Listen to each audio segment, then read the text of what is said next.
Good morning. মেয়েদের ভারী তলপেটের যে মেদ, সেই মেদ কমানোর জন্য আমরা একটা এক্সারসাইজ দেখাচ্ছি। এই এক্সারসাইজটা করছে চয়নিকা।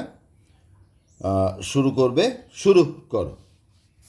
দেখুন, দুটো পাকে বাটারফ্লাইয়ের মতো করে রেখে দিল, দুটো পায়ের আঙুল এক জায়গায় হবে।